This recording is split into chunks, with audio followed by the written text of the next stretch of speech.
Let's rock and roll. Go to the start screen. Yay!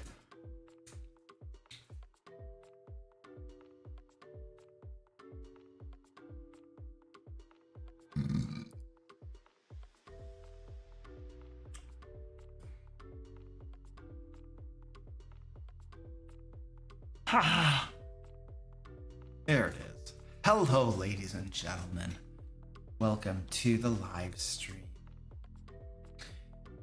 We got in the house tonight. I gotta plug some stuff. I gotta do the spamation. Let's see if Stream Elements is gonna work tonight. That'll be fun. Owen Davies, hello. Greg Piet, hello. Wait. Yeah, Greg needs a wrench. I mean, a crowbar definitely has more damage, but we're gonna give him a wrench. All right, let me find him. Greg.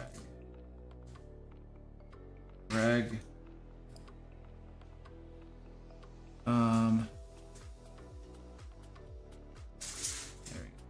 All right, Greg, you have been wrenched. Swing it with lack of discretion or discretion. Swing it with impunity. Swing it hard, swing it fast, swing it often. Wait, use good judgment when swinging the wrench. Just hit some people, okay? You know, let's keep this simple. This coffee cup. There we go. Yeah, let's see if Stream Elements works tonight. That'll be the thing. So far it has not joined the chat. I'm getting so sick of it not joining the chat. It's so stupid. But looks like we have lots of moderators in the house, so they can just manually copy paste crap. Yay. That's so stupid. I'm seriously, my next email to Stream Elements is not going to be a happy one. These morons. Their stupid crap doesn't work.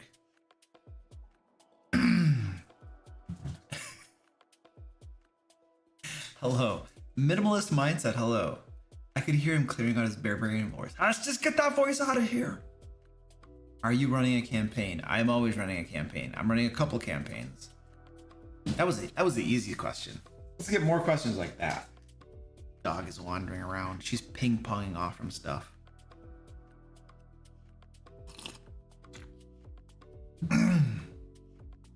Sammer21, hello. Well, you are very welcome. I'm glad you're finding the stuff helpful, dude. That's cool. You just recently discovered the channel? Well, the good news is we have years of videos for you to binge on. There you go. All right, I gotta do the pinging on the Discord before I forget. Let me go over there and ping everybody. My dog, I just took you outside. I'm not taking you outside again. Oh my word. This dog. What does she gotta do now? I literally just took you outside. Watch, she's wearing a diaper. Watch her poop her diaper tonight because she wouldn't go when I took her outside. Oh my gosh, she's telling me she's gotta go outside. Oh, this stupid dog. Okay, I gotta take her outside. She's gonna poop her diaper and then I'm gonna be cleaning it up anyway. Hold on. All right, this is what I'm gonna do. Entertain yourselves. I'm gonna take the dog outside. I take her outside before the live stream begins for a reason. And here she is. I gotta go outside. All right, let's go, dog. I gotta go outside. Come on, let's go. This right here is the offending animal, by the way. Look at her, she's got the diaper on. All right, let's go. Go outside.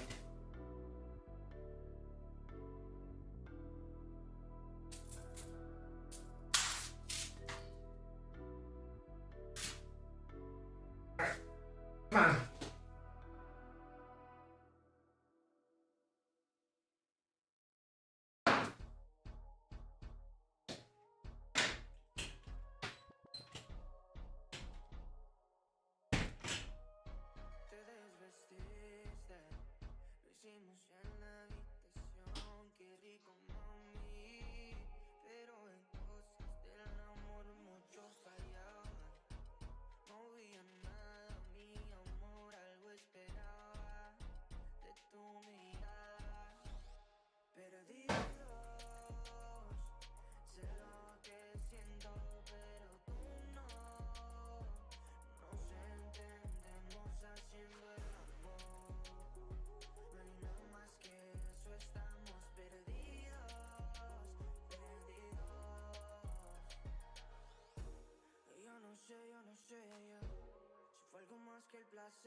You'll be happy to know the mission was successful.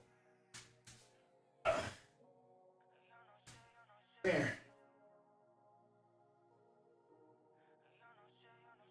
Gotta get you suited up.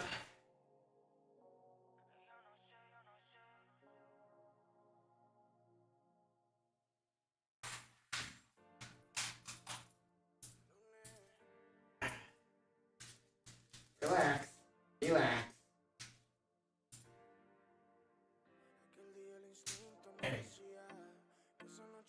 All right, now relax. Take a seat. Chill out.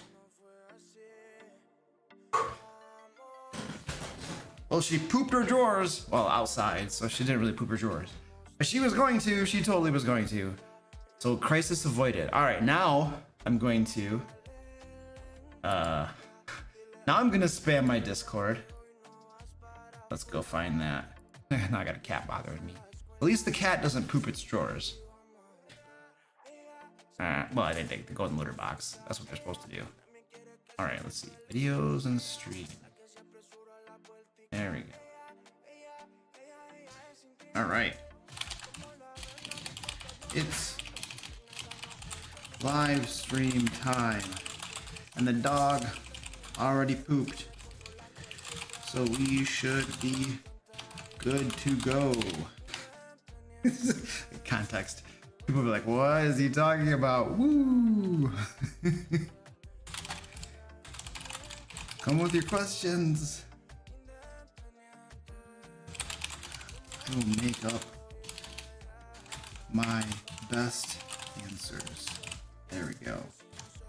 All right, put a link there. We gotta at everyone. There we go. I think we're good. All right, we have spammed the Discord. Oh. All right. We should probably get the show on the road here since we just took a 20-minute, 15, 20, 30-minute break to the pooping of drawers. So now we shall begin. All right, let's see. Got a simple button right there. Hey, hello. We've begun. Okay, so let's get the show on the road. Before we'll do Q&A, right? So drop questions in the chat. I will grab them and answer and stuff. It'll be fun. And Yeah, that's what we do. So we have to do the shameless plugs and stuff and all the preamble before we begin. So we're gonna do that now. First things first. Well, is Stream Elements working? Moderators, Stream Elements at all? I'm assuming not, because I don't see anything from Stream Elements in the chat. So I'm assuming it's not working. That's spectacular. I'm glad to hear that. Okay, cool. What a piece of junk. All right, so we're gonna have to just do all the Zach or whoever's in Zach's probably working. He's probably not here. So moderators, just do your best. Link to crap. I swear this stupid Stream Elements bot is a moron. So yeah, we have a giveaway going on, which you guys are. It's cat. Squeaky, take it down a level. You guys are not gonna have a link to the giveaway, so I'm gonna have to go manually get that right now because you wouldn't have that link. And I'm gonna put it in the chat. This is yay giveaway.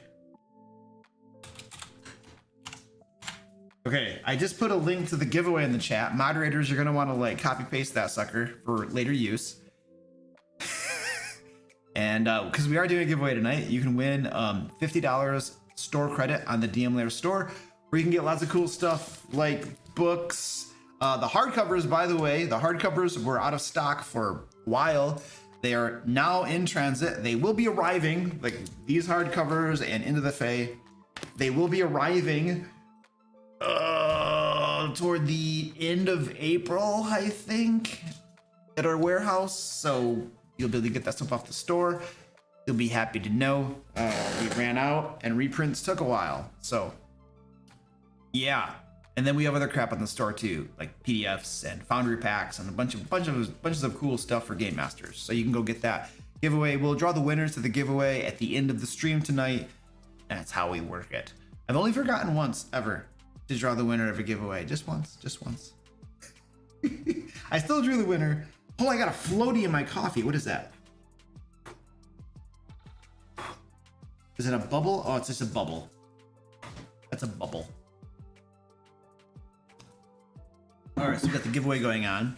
We are raising money for Canines for Warriors. We'll go over to the screen here.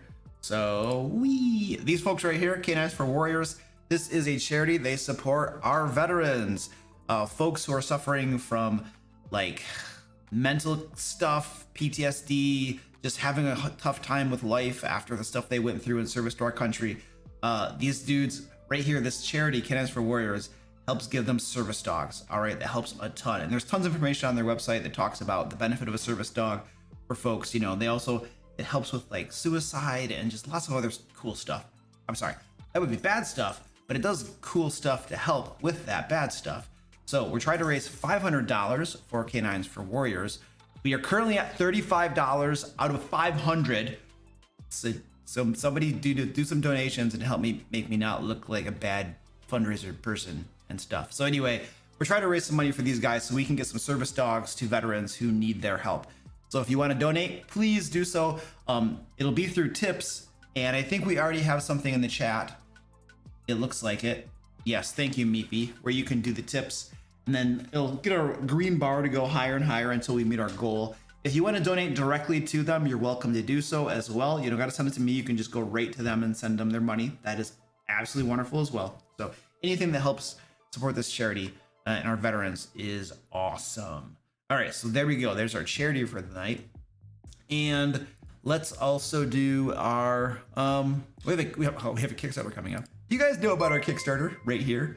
Lairs Legends 2. This is our Kickstarter coming up, so you're probably gonna wanna. Okay, so Kickstarter wants to say whatever. Okay, go away. Just I don't care. I don't want to see you.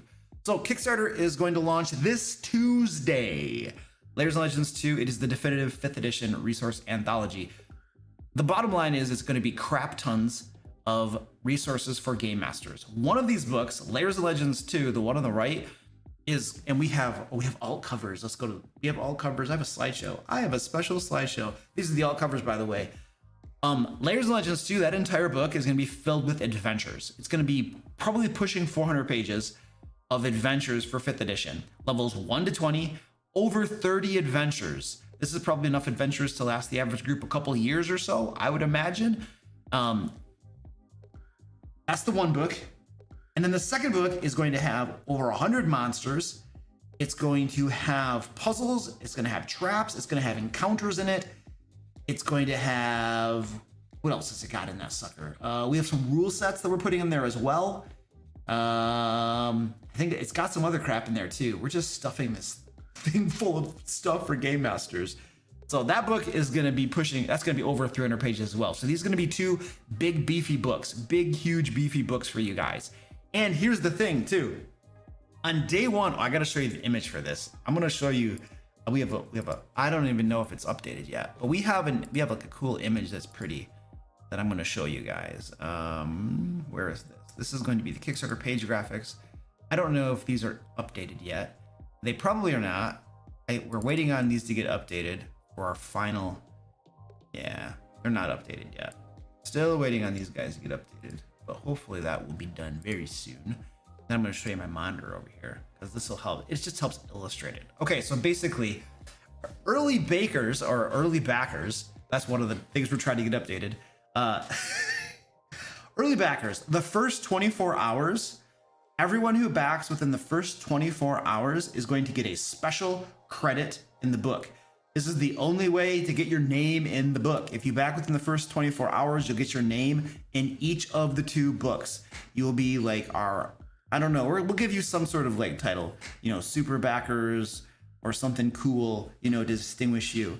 You get your name in the book is the bottom line. So first 24 hours. Also, everyone who backs within the first 72 hours is going to get that. You see there's the wallpaper pack and the art pack. That's pretty cool. Okay, sweet. But the second one right there, the digital adventure bundle, we're giving away 36 digital adventures to everyone.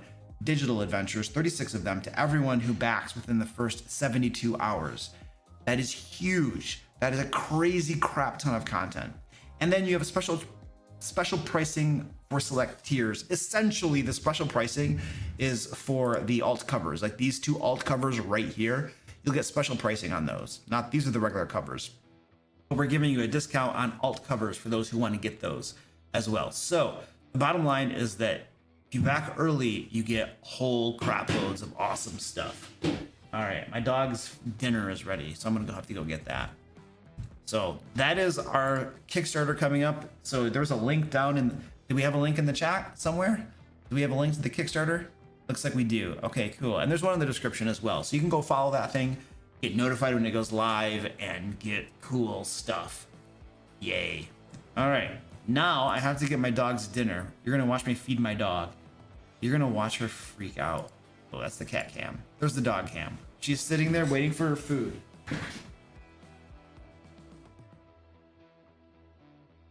All right, Joey, I have food for you. Here we go, Yo-Yo. Here we go. Yeah. That food is bigger than she is.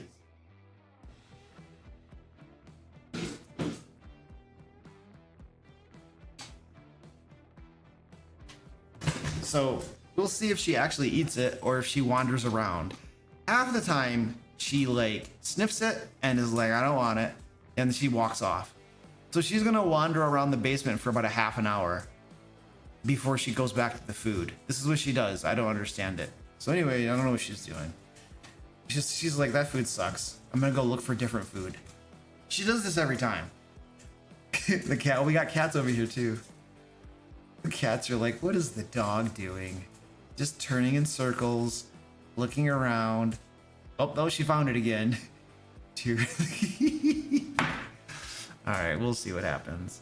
What else are we doing? Oh, okay, so we're gonna do one more thing and then we're gonna get into the questions. Oh, she's gonna eat it, look at that. I love how our dog eats too. I mean, I don't know why this is a thing. Hold on, where is this? So what she does when she eats, does anybody else's dog do this? She takes the food out of her dish, drops it on the floor, and then she picks it up and eats it. I have this theory that dogs like dirt in their food. That's my theory.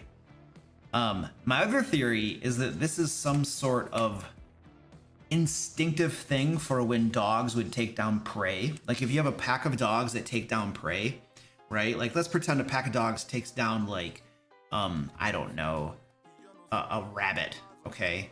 Like, I don't know, that's not big enough, but a big rabbit.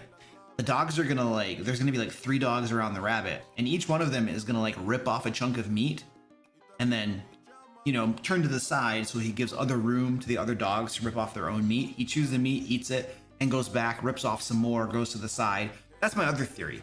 Like packs of dogs, you know, they can't all eat over the same carcass, so they gotta like rip off chunks and eat it and then come back and rip off more. That's my other theory. So either she likes dirt in it or has something to do with like, you know, packs of dogs eating. Those are my 2 theories anyway. I don't know which one. Neither of these are validated by science. I'm just totally hypothesizing. But anyway, there you go.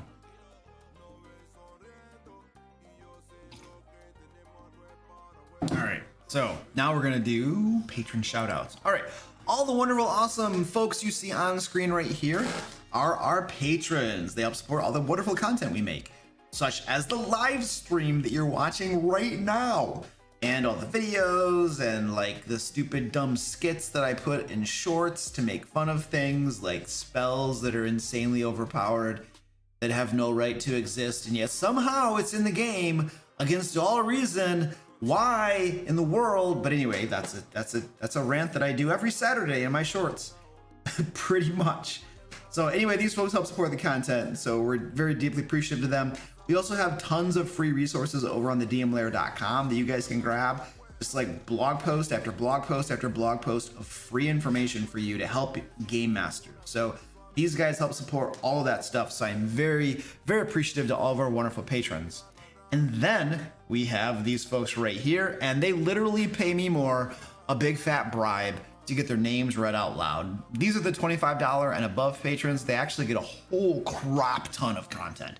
These guys get the 5th edition and the Pathfinder 2 version of Lair magazine every single month. And then they get an additional adventure for 5th edition and Pathfinder 2, which is the adventures from Escape from the Fae, which I'm currently writing. And then they get access to all of my own personal Game Master notes. This is $25 and above. They get my own personal Game Master notes for the games I'm running, my Eberron game for Pathfinder 2, my homebrew game for 5th edition that I run with other patrons. And then they get Foundry packs every month as well. They get 5th edition adventures and Pathfinder 2 adventures in Foundry, everything set up, tokens, dynamic lighting, and everything. And sometimes we publish extra content for them. Like these guys right here, like, yes, they get their name read out loud, but they also get tons of other things to use in their games. Anyway, let's read their names, shall we? That's a good idea. All right, here we go.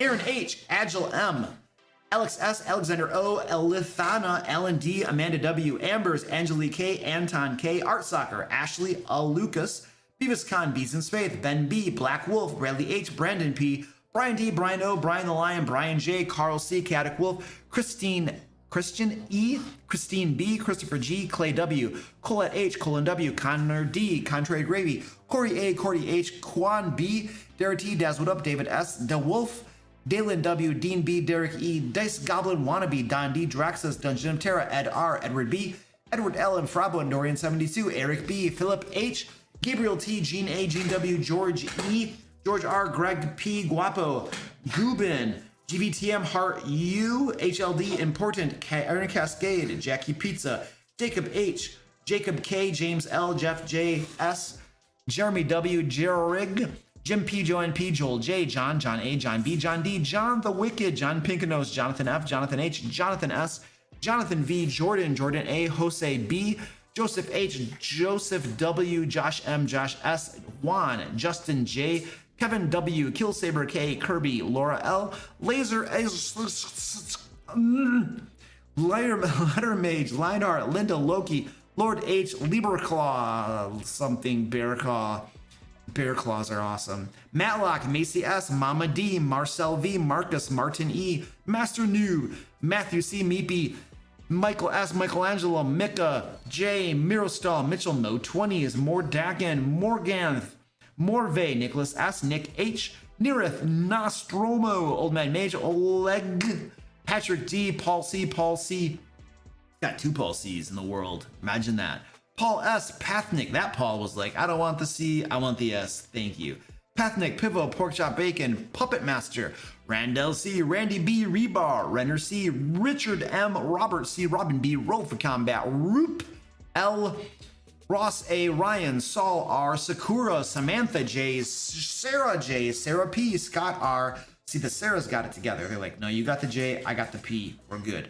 Scott R, Sergio M, Shadow, Shane L, Sean the Ice, Simfan, Solnaya, Stefan, Stephen T, Steve S, Sturm, T Warner, Tabletop Nerd, Tyla, Therese T, Terry V, the Diabolical DM, the Jackal, the Dragonwana,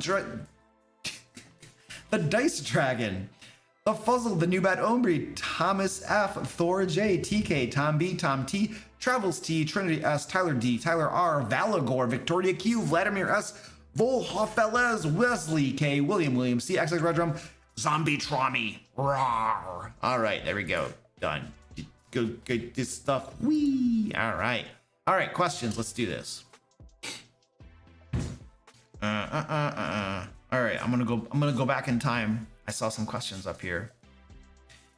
All right, Minimalist Mindset says, what are your thoughts about a level-headed villain attempting to bribe the players to stop opposing them? I have a lawful good antagonist that sees the PCs as just mercenaries. I mean, sure, you could do it. That's not a problem. Give them some money to stop bothering them. And then the villain keeps on doing villainous stuff, right? The players may or may not take the bribe. They might take the bribe and go off and do other things. The problem, I mean, it makes sense for a villain to do that, right? It makes sense for the villain to do that. Just bribe the players to stop opposing them. But then you have to ask yourself, what is the villain going to do, right? Well, the villain's going to keep on doing bad stuff, right? And that bad stuff is probably going to have consequences in the game world.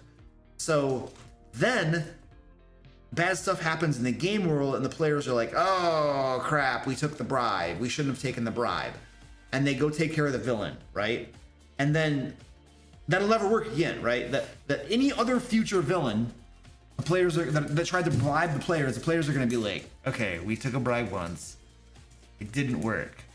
Well, I mean, it did. I mean, we got money, right? But the bad guy kept doing bad things, and then we had to go back and beat him anyway. So this guy now, the new guy here, is like giving us a bribe, but it's just he's just gonna do bad stuff. So we're gonna have to come back and defeat him anyway. So he's got the money in hand. We might as well just take the money and beat him anyway, and then, you know, kill him or take him to jail or something. So it's one of those things that'll probably only work once, unless, of course, you know, the bad guy gives them a bribe to stop opposing them, but then there are no consequences in the game world and nothing really happens as a result, which is kind of like what begs the question, what? You know? So it makes sense. It makes total sense. It just seems like one of those things where you get one shot at it and then players wise up and then they'll never accept a bribe again. Maybe, right? Maybe. From an implementation standpoint, I feel like something to consider is this. If I'm going to have a bad guy try to bribe the players to stop opposing them and leave them alone, I need to be prepared for two eventualities. One, the players accept the bribe and go off and do something else. Okay. Two, the players refuse the bribe and go after the bad guy anyway, right? So in those two eventualities, I still need, either way, I have to have the adventure prepared, right? You still have to be ready to run that adventure. And maybe the villain approaches them before they even go into the bad guy's, you know, lair or whatever. Maybe they approach them in the middle of the lair, or maybe at the final confrontation with the bad guy or something. But you still have to have the adventure prepared either way, whether the players take the bribe and go off and do something else, or whether they, you know, go in there and decide to beat the bad guy anyway. So yeah. Now, you mentioned you have a level-headed villain who is lawful good. So that's a little different. Like when you have good people opposing good people, right? Maybe you have a different setup than your typical adventure where it's like a bad guy doing bad stuff. And so maybe the good guy and the players are like, you said they were sees them as mercenaries. So you have a unique situation that might actually work a lot better than the scenario that I laid out. But at the end of the day, I think my final answer is that, as I'm like talking my way around this, is yes, do it. It makes total sense. Ultimately, at the end of the day, your job as a game master is to role play the bad guys, or role play. In this case, it's a lawful good antagonist, but your job is to role play them. You ask yourself what they would do. And a lawful good antagonist, would they offer a bribe? If you're lawful good, would you offer a bribe? I think that's the question, right? Because you're lawful, and are bribes lawful? Well, you know, in this case, it's not like, assuming that the antagonist isn't doing anything illegal, which they shouldn't be because they're lawful good. The players are just mercenaries. There's nothing unlawful about giving somebody a bribe as long as it's not against the law, right? And giving mercenaries money to go bugger off is not probably against the law. So I think that would make sense.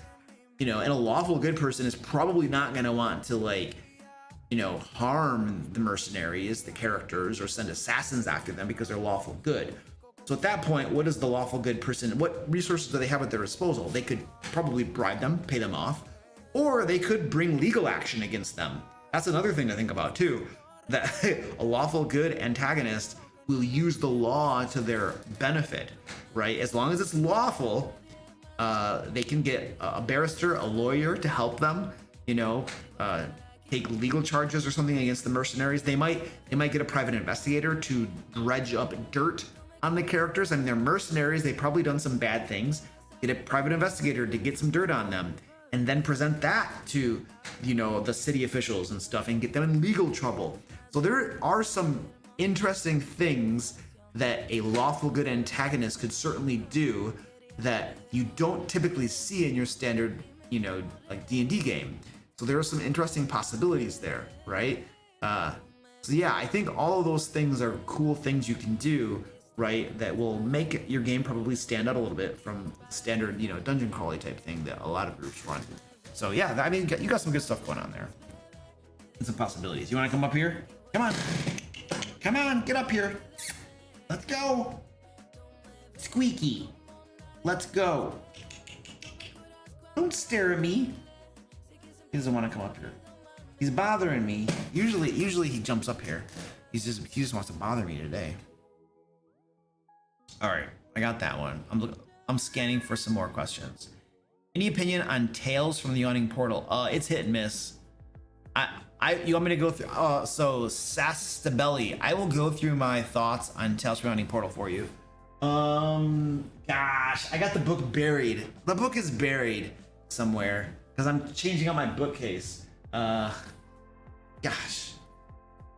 I'll be back.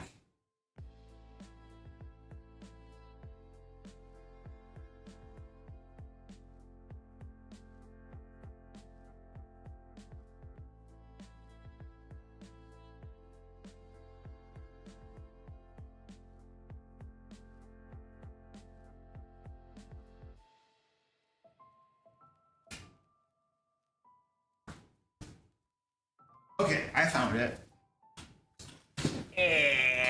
That white bookcase right there. I'm gonna get a different bookcase, so I have not put all my books back on it.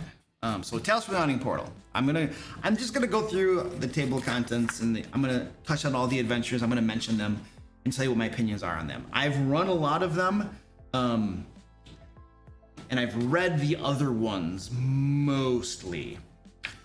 The Sunless Citadel. I don't remember that one at all. I have no opinion. Forge of Fury. I played through the Forge of Fury with my youngling players, and we had lots of fun. I think it's a very well-written adventure. The Hidden Shrine of Tamoachin. I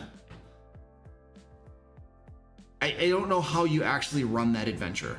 It's like the blocks of text are overwhelming. One area sometimes spans an entire spread, like 2 pages, with information about some of the stuff. It's mostly an exploration type adventure. There's almost no encounters in it, and the couple that I remember were like trivial, no challenge at all. So it's mostly exploration based. And I I wasn't even able to read the thing, really. I kind of poked around at it. I think I read about half of it or something a while ago, years ago. But it was just one of those adventures where it's just like, this is not my cup of tea, and I don't even know how I would run this at a game table because the descriptions of things are so long, so long.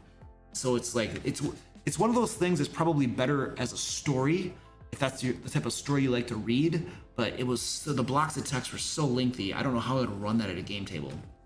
White Plume Mountain, I read through that. That seemed pretty cool. I thought that was interesting.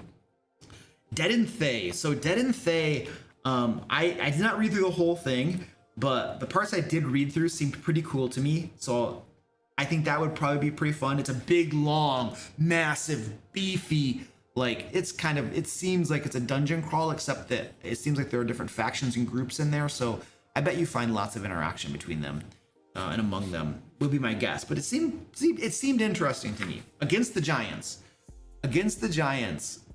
I ran against the Giants with my Sword Coast Guard players, and we were running the Hill Giant steading area, and it's so stupid.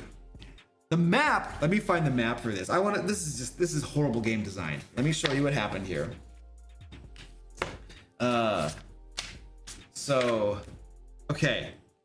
This is the map, and you probably cannot see this, but what happens is that the corridors are not big enough to accommodate more than one giant at a time. So you'll notice that the hallways are 20 feet wide. Each of those squares is 10 feet, if I remember correctly. Yeah, each square is 10 feet. So the hallways are 20 feet wide. A hill giant, is 15 feet square. It's a huge creature. It occupies a 3x3 square. But in this case, it occupies 1.5 by 1.5 because they're 10-foot squares. But anyway, the hill giants can only approach single file. And the characters can swarm them. Literally, my players, and these game sessions were recorded, and probably these ones are on my YouTube channel, this one, or they're on my DM Lair Streams YouTube channel. But my players basically, they set up a choke point right here in this hallway, and they basically fought half of the hill giants that were in here all at once. The entire throne room right here emptied out to attack them. There were hill giants in other places, I can't remember everywhere, not the ones over here, but there were a whole bunch of hill giants that literally emptied out all at once to attack them. It should have been like absolutely overwhelming, but because the corridors are like narrow for hill giants, the hill giants can only approach them single file, and my players are like, I don't know, I think they were level 10 or some 12. I don't know. They were an appropriate level for the adventure, but they were just, hill giants had no chance. And hill giants, like they're rock throwing. They only get one rock throw. I don't know. It was miserable. Take out half of the hill giants just because like the map is not big enough to accommodate the combatants. So anyway, that was my big gripe about that. The level down, there's a level down from the hill giants that was pretty cool. The jail cell area, like this I like this one. This was a lot better. It was pretty cool. And then the other ones, I think were so. Let's see, the ice giant one. There's an ice giant one. This one right here. That one was okay-ish. I didn't mind that one too much. One of my players that I remember was frustrated with the map because it was so big or something and confusing. But I thought that was okay. The Fire Giant King, I actually didn't run this one. I took a look at this one, and I think I kind of already had a sour taste in my mouth because of the first two. And so I was like, I'm just gonna make my own. And so I wrote my own Fire Giant, like, place. I forget where it was. I think it was like in a volcano or something. So, which might be where this one takes place. I don't know. But anyway, there you go. Tomb of Horrors. There was just too much, like, do the wrong thing, you lose type stuff in that one, which is what it's supposed to be, I suppose, but I don't know. They were trying to replicate the original where it was basically like rocks fall and you die, like there's nothing you can do, but because like, they wanted to, Gygax wanted to prove to his players that even though you're high level, you can still be defeated. Well, yeah, if you just like circumvent the rules and say rocks fall, you die, of course anybody can be defeated because you just pulled DM Fiat and the all-powerful nature of the Game Master to just be like, you die, you're dead, you know? So obviously if you want an adventure like that, fine, but I wouldn't run that. All right, so there's my opinion on Tales from the Unending Portal. It's like hit and miss. There's some stuff in there that's good, other stuff in there that sounds good, but I haven't run it. And there's some other stuff in there that I did run that I was like, meh. So.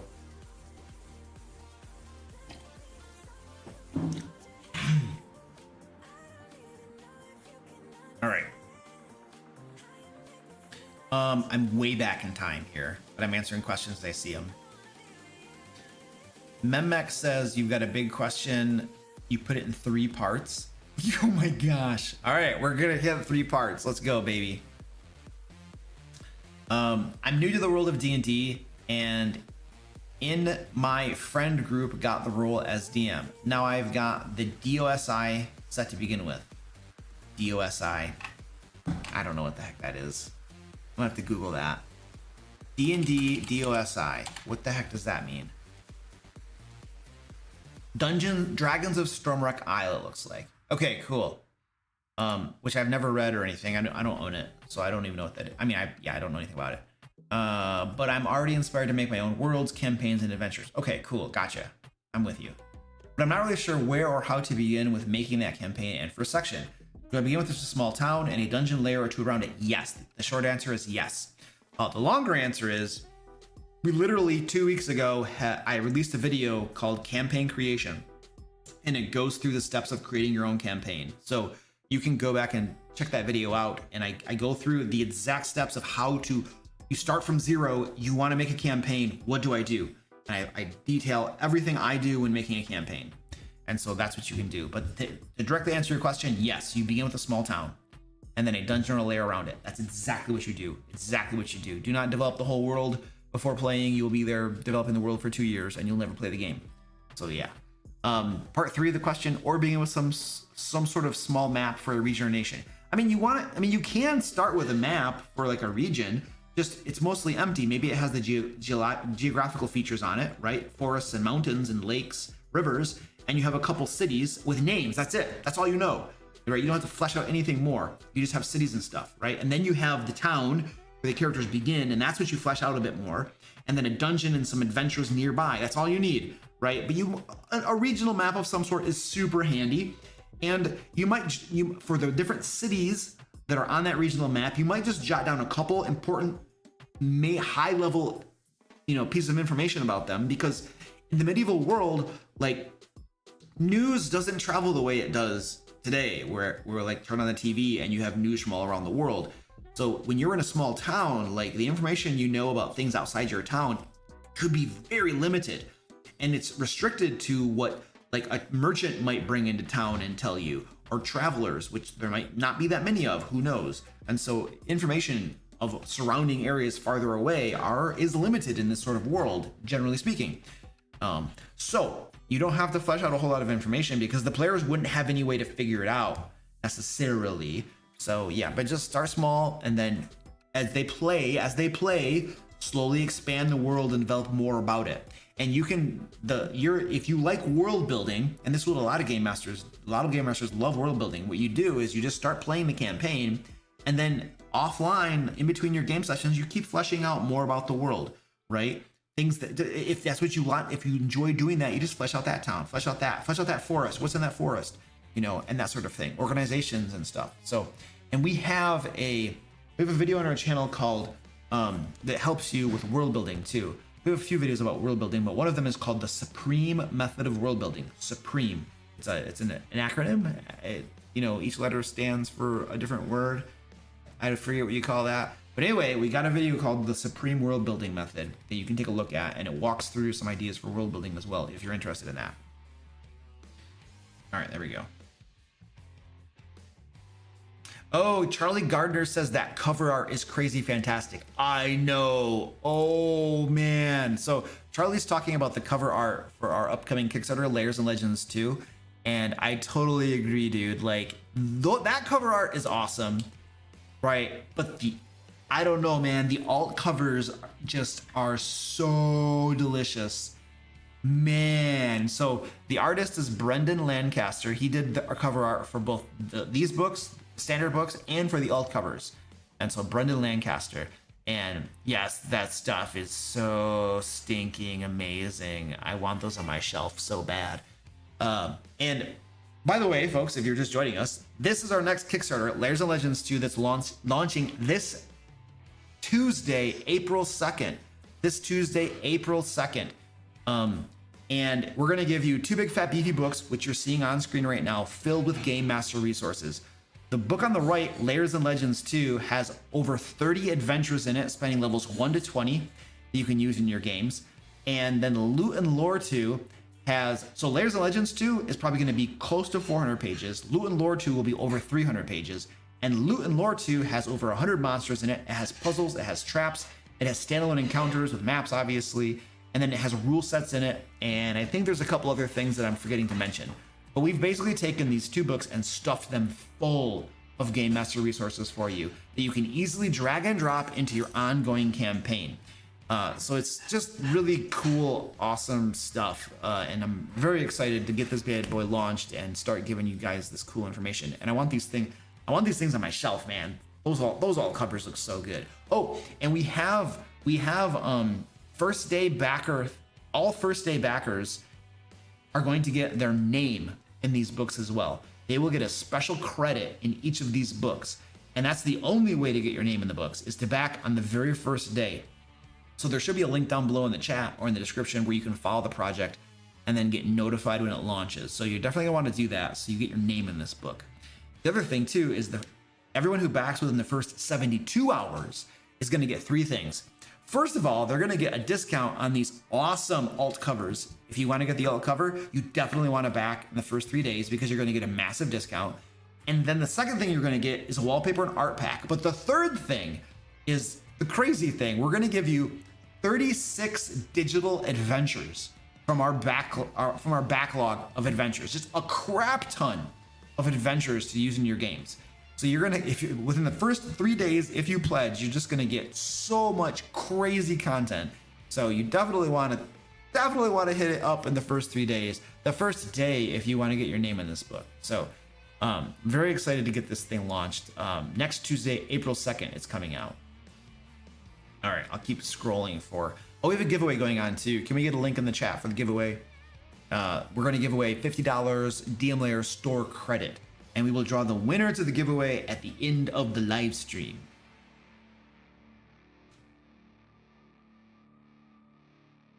Oh, it looks like, hey, it looks like we got a donation to our the charity we're raising money from. Killer Kitty. Thank you, Killer Kitty, for the $25 tip. So Killer Kitty donated $25 to Canines for Warriors.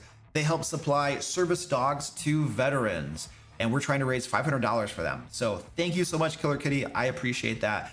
If you want to help support our veterans and help them with service dogs that help them in a wide variety of ways, please feel free to donate to us. The tipping button, 100% of all tips will go to Canines for Warriors, or you could just go to their website and donate directly, perfectly, obviously. Just the important thing is give them some money to help out our veterans. So either way you want to do that is awesome. All right, I'm gonna keep scrolling for questions here. Oh, chat just updated. Oh gosh. Okay, I went back in time. If you asked a question and I did not answer it, feel free to copy paste spam it right now. And then I'm gonna grab some. B52 says, do you have any videos about sieges or large scale battles? I couldn't see any that would cover something like this. PS, your videos really helped me a lot. Cool, thank you, dude. I'm happy that helped. So we have a couple of resources for you for sieges and large scale large scale battles. Let me go to, let's go over here. I'm gonna find, we have a resource, the DM Lair. So we have a resource on the DM Lair store. I'm gonna go there right now. Shop, and we wanna go to 5e rule sets.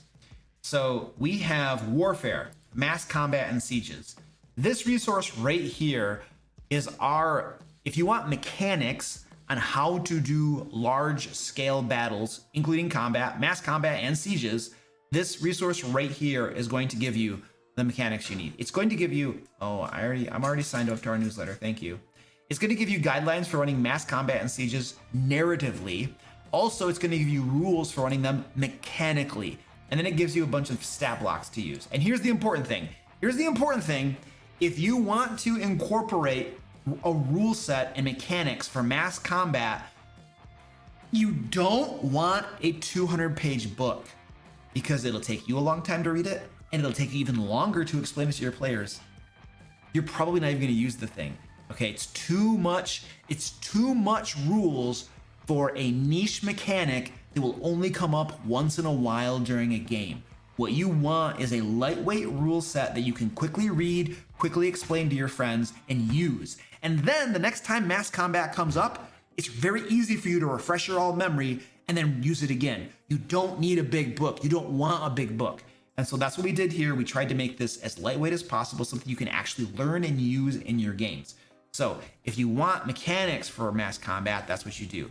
Get this bad boy right here. But we also have the big rule set bundle, which includes that rule set as well. And it also has tons of other crap in it. It has navigating the hexes, about a hex crawl. It gives you our point of interest system. It gives you some crafting stuff. It talks about curses and hexes. It has our animal sidekick rule set. It has a bunch of other stuff. We put all of our rule sets into this big bundle so that people could just get it and have everything, because you save tons of money when you save 30% when you get the big bundle. So anyway, that is what you want to get if you want mechanical rule sets. Now, that said, we also have, let's go to our stinking channel. We also have a video on it. I forget the name of the video. I'm going to find it really quick for you. Videos. There we go. And then we're going to type in, there's a search bar. Yay. Mass combat. Here you go. It's called 3 Ways to Run Mass Combat in D&D. That's our video right there. So just go to my page and search in mass combat and you're going to find the video. It's right there. You can go check that bad boy out. And what it basically does is it talks through how to run mass combat and sieges narratively. And then it talks about mechanics and stuff like that. So my recommended way, and this is how I do mass combat in my games, is I run them narratively. I don't use mechanics for them, because in my games, if there's ever a mass combat is usually going to be something that's described narratively and decided narratively, as opposed to actually using rules for it. But the second way that you do mass combat in a game is players are a strike force. They are an elite strike force. There are like 5 characters. Think SWAT team, elite strike force. These are the commandos that you send in. So there's this mass combat raging around you, right? Like pikemen and horses and archers and stuff. All these different units are deploying and maneuvering and fighting each other. Well, the characters are an elite strike force that gets specific objectives. And so one of the objectives might be like, look it, cavalry are flanking in the woods. We need you to go and create a diversion. We need you to go and somehow slow them down. Or you could say, look it, back there, the archers are causing trouble, right? We need you to go back there and do something to compromise the archers. Maybe not kill them all, but maybe there is like an archer commander. We need you to go take out the commander. Or there might be like siege engines or something that are throwing stuff at the army. Well, go take a strike at those siege engines and destroy the siege engines. So what you're basically doing is this mass combat is raging around the group, but what you're actually, the game that you're playing with your players is you're an elite strike force. You have very specific missions and objectives to accomplish during this combat. You're not fighting all of the units. You're not controlling units yourself. You just are going to do things to the opposing army that's going to impede their ability to win this battle.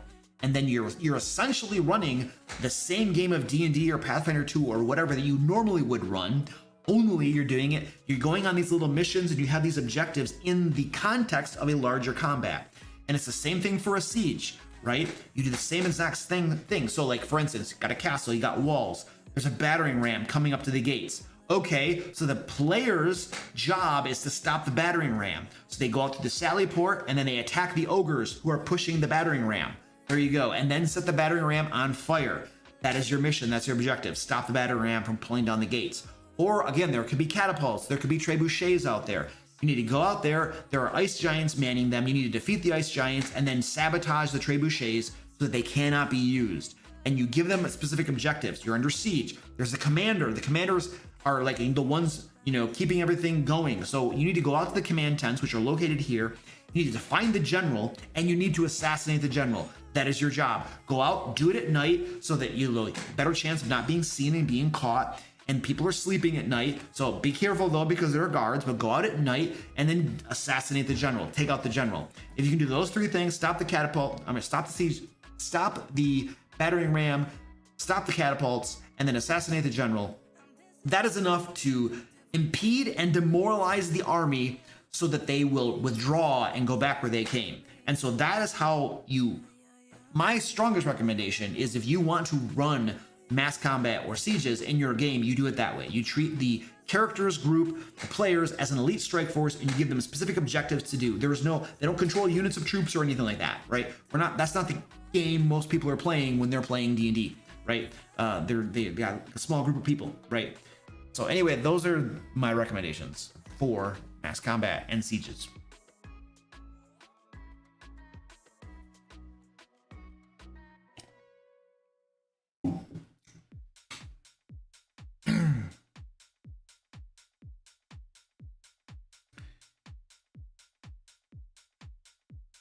Question: how much is too much in a character backstory?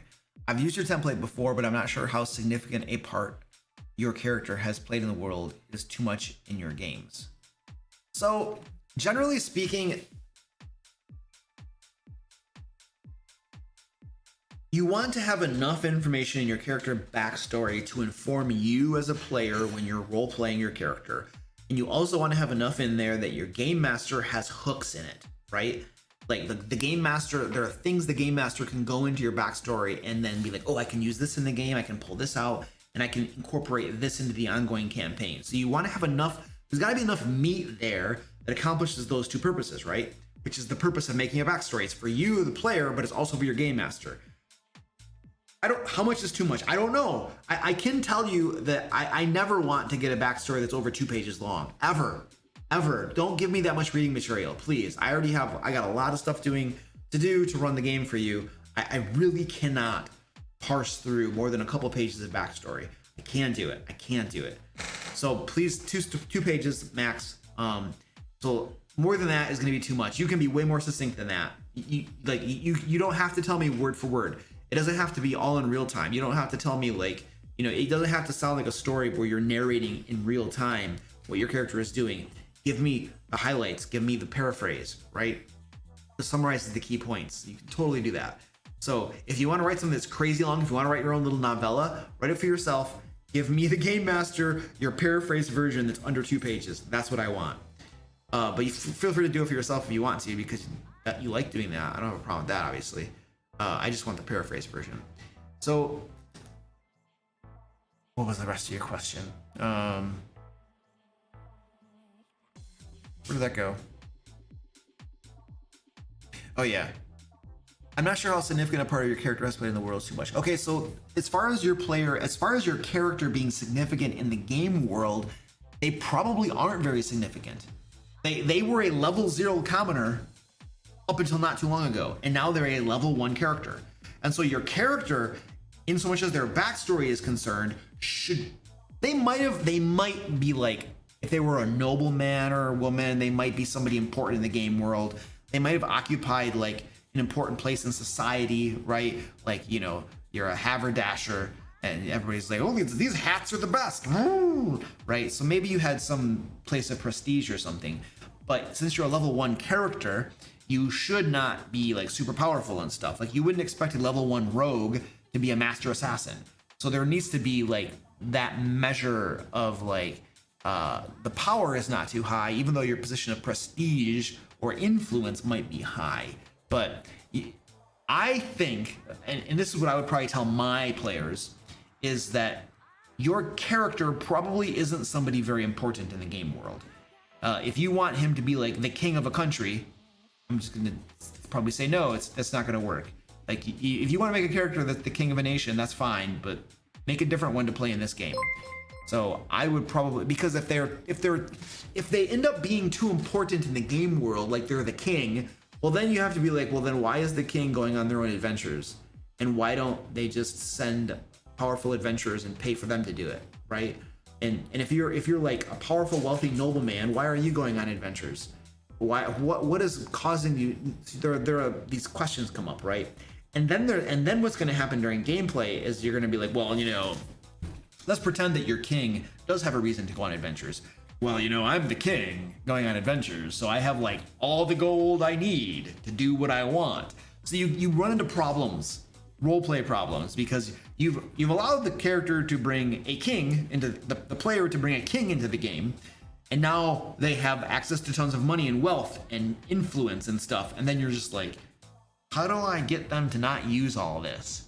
So it's much easier to just be like, your character needs to just be kind of a Joe Schmo nobody to begin with, because then we can actually play the game, kind of how it's designed to be played, where you gain power and influence and wealth, and then after you've earned it, you can start to use it to influence the game and the adventures and stuff like that. Whereas if you just kind of like summon it out of thin air because of your backstory, it's kind of like, you didn't really earn that, and it can present, and it probably will present, problems during gameplay.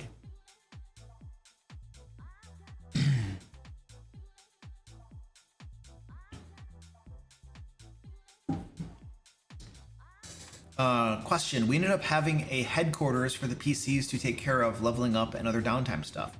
We're now looking to upgrade them to a castle and surrounding village to control. Tips. I mean, make them pay for it. Make them pay for it. Like, if that's a part of the game that you guys have fun playing, then fine, play it. And, you're probably spending time during the game table, the game sessions, playing that mini game within D&D or whatever game system you're playing. But those things all have costs, and the cost is obviously gold piece cost, but it's also a cost in time usually. So make sure you're levying the appropriate costs for it. The other thing, and how you do it and how you go about doing that, it's like, I don't know that I really have any specific recommendations for you, because I've never really been in a game where that was something the players cared about. I had one player once who wanted to build their own stronghold. They had a goal to become a lich, and they wanted to, build like an underground crypt area or something to be their like secret lair. And that player was super jazzed about that. But that's like one player out of, I don't know how many players I've had in my games over the decades. So one player out of like, I don't know, maybe 100 or something. I don't know how many it's been, right? So I don't have a lot of experience, honestly, with that. But you'll have to probably figure out how to implement that specifically from somewhere else, or just make it up and homebrew it and stuff like that. But the thing that I will tell you is that if the group gets really jazzed up with creating their own fortresses and bases and stuff like that, I would keep your eyes open as a game master and observe and make sure that all players are equally interested in that. Because one of the things that can happen is that that's the sort of like niche mini game of building up a fortress and stuff like that, that in my experience appeals to few players, but not the mass majority of them. So there is a possibility that some of your players aren't super interested in that and would rather just go do other things, like go on adventures, like the meat of what the game usually is for most groups. And so keep your eyes open and make sure that all of your players are like really like excited about this and geared up about it, because you're probably going to be spending some game time actually getting that stuff going. And if you're spending extensive amounts of game time and only 2 of your players really care about it, and the other 3 are kind of like, meh, this is boring, I'd rather be killing monsters and stuff, well, then that could present a problem, right? So anyway, I would just say make sure that everybody's on board with that and everybody's enjoying that type of game style. And if they're not, then you need to make sure you're very careful about how much of our game sessions are we spending with fortresses and stuff, and how much are we spending doing other things that everybody likes. And if the answer is that, we spend way too much time doing the fortress development and stuff, and many of our players don't care about that, well, then maybe that's something that needs to happen offline, away from the game table, over email or something, and those players can engage in that game on their own, and it's not taking up table time. So there are different things you can do depending upon the different things your players are interested in and whatever he likes doing, right? All right. Okay. I think I'm up to bit. There we go. All right, so I'm still scanning for questions. If I didn't answer your question, you can spam it again. I probably missed it. Any tips for making homebrew spells? Oh gosh. I want to create one where a wizard can cast a bad flavor in your mouth for damage or distraction. Well, prestidigitation can change the taste of things. So what you're discussing sounds like a level 1 spell and can cast a nice flavor for charming or distraction. So I would say that's a level 1 spell, and it probably grants advantage or disadvantage on something. That'd be my guess. But anyway, the tip for homebrew spells, the basic tip is, the guideline is, they have rules in the Dungeon Master Guide. Rules which, by the way, the game designers didn't really follow themselves when they were making spells. So for instance, if you look at the Dungeon Master Guide, it tells you like the different, when you're making a spell, that damage dealing spells should do a certain amount of damage based upon their level. And a level 3 damage dealing spell is supposed to do 6d6 damage. And yet we have Fireball, a level 3 spell that does 8d6 damage, and Lightning Bolt does 8d6 damage. So, I don't know what to tell you. It's like when the game designers don't follow their own rules, it makes it hard for like game masters to know what to do, and for me to tell you kind of what guidelines to follow. So it's kind of frustrating, honestly. But the basic bottom line is those rules, you might use those, or you might just decide that if the game masters didn't use them, then why should I use them, I suppose.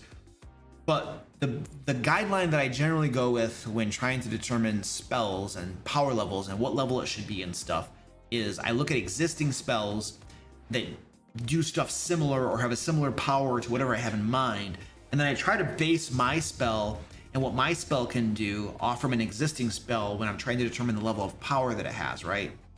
But the thing is that you probably are going to underestimate how powerful your spell is, because almost all homebrew that I see is overpowered, which means that if you think your spell is a level 4 spell, it's probably a level 5 spell. It's probably more powerful than you think, because everyone seems to underestimate the power of what they homebrew. It just seems to be a thing. So that's one thing to consider. The second thing to consider is that when you're homebrewing spells, don't make them too complex. Have them, you want what they do to be unique, something that doesn't already exist in the game world, right? Like if I create a brand new spell that does, it does 8d6 cold damage in a 20-foot burst, well, that already exists. It's called Fireball. So you reskinned Fireball, which is fine. I do that all the time for my enemies. You know, they'll cast Fireball, but it does cold damage. You know, I do that sort of thing. But you want to make sure that your spell is unique, right? So you don't want to create a spell that's essentially Hypnotic Pattern, only with a different name or something, right? Make sure it's unique and make sure it's not too complex. You don't want it to be overly complex. You don't want it to do 5 different things, right? 2 things is probably enough. It deals damage and it slows everybody inside that radius for the next minute. Okay, there you go. That's it. A couple effects. Don't get too crazy on stuff, right? Keep it simple, keep them unique, and then try to power them correctly, set the level properly. That's probably my tips on spell making. But bear in mind that it's an art more than a science, and that you're taking educated guesses on some of this stuff, and you're comparing the spell with other spells that already exist. And so it's just you know, you do your best you can, and hopefully it shakes out in playtesting when you're actually introduced it into your game.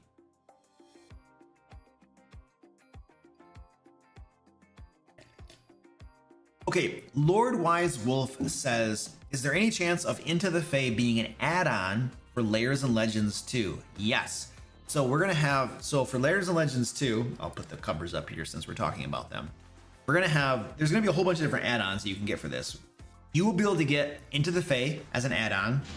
You're going to be able to get Lairs and Legends 1 and Loot and Lore 1 as an add-on. And you're also going to be able to get Secret Art of Game Mastery as an add-on. So all of our past Kickstarters that we've done, all of our books, will be available as add-ons for this Kickstarter, Lairs and Legends 2. And one of the main reasons that we do them as add-ons is that this is the only way for international backers to get our physical books. Like, if you go over to the DM Lair store to get our physical books, we only ship within the US. Because international shipping is insanely expensive. You have no idea. If somebody, let's just pick on Germany. If somebody from Germany orders something off the DM Lair store and wants me to ship it to them, it's gonna cost me about $80 to ship books to them that are worth $60. And nobody's gonna do that. Shipping costs are insane. But for our Kickstarters, we are able to freight the books to different distribution centers around the world, which helps us save on shipping costs. Like, we have freight that goes to the US, freight that goes to the UK, and then freight that goes to Australia. And then those different hubs are able to ship the books locally, kind of locally. And that saves us tons of money. So for Kickstarters, we are able to ship internationally. Not all countries, because some places are like, you know, shipments disappear. Like, you'll ship it somewhere, but it never arrives. Can't do that. And there are other countries that are like, I don't know, they're at war or something, and it's just like, we can't ship into active war zones. It's, you know, we have certain things that we just can't do. But for the most part, we try to do our best shipping internationally during Kickstarters. So you're definitely going to be able to get all the physical books as add-ons to this Kickstarter right here. So, all right. And if you haven't already followed this Kickstarter, go do it now at the link down in the chat or in the description. It's going to launch on Tuesday, April 2nd, this coming Tuesday. And first day backers are going to get a special credit in the book. You'll get your name in these books. And that's the only way to get your name in the books. Back it on day one. In the first 72 hours, you're going to get special prices on the alt covers, which are going to be the next covers that show on screen are the alt covers. So if you want to save on the alt covers back during the first 72 hours, we're also going to give you 36 digital adventures for free. That is a crap ton of content. And we're going to give you the wallpaper and art pack. And that's for people who back within the first 72 hours. So definitely follow this thing. Get notified when it goes live. You're going to save tons. All right. Next question. Oh, here we go. We have another donation to our charity for today, Canines for Warriors. Steve, thank you, Steve, for donating to Canines for Warriors. $50, very, very nice. We're now up to $110 for Canines for Warriors. So if you don't know, Canines for Warriors, they help provide service dogs for veterans who need them. So folks who are suffering from, like, you know, PTSD or other things related to their service to the country and need help from a service dog. And these service dogs are not cheap or easy to train. It takes time and money to train these bad boys, these bad doggies. It's good doggies for our veterans. So we're raising $500 currently. We are at 110 out of 500. That's very, very sweet. All tips will go toward Canines for Warriors. There should be a link down in the chat where you can tip. And if you want to donate directly to Canines for Warriors, you can do so. There's a link to their website in the chat as well. So thank you, Steve. And Killer Kitty also has donated during the stream. So thank you, guys. We're over 100 now, getting closer to our goal.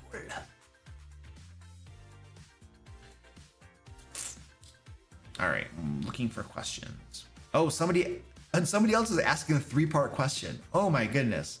Beyond Fantasy has a 3-part question. All right, let's see what we can do. All right, the first part. What is your opinion on metagaming in the following manner? Okay, we're probably gonna go into some details here. So high level, generally speaking, some forms of metagaming are good and desirable. Other forms of metagaming are not. And I have an entire video, or several, on metagaming where I delve into those details a little bit more if you're interested. Or you can just ask me and I'll tell you. Part 2. Metagaming means enforcing a complete division between player and character, but that's not how it works. Okay.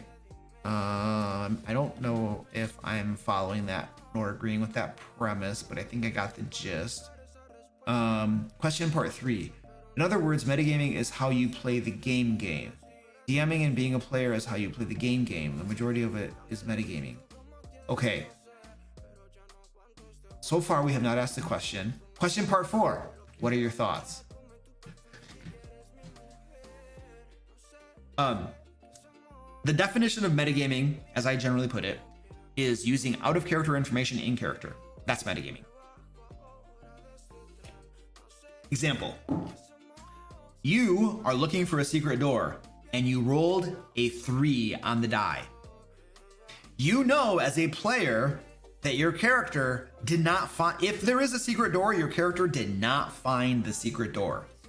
And you know you rolled a 3, and so you say, hey, in character, you're like, hey, does anybody else want to help me look for the secret door?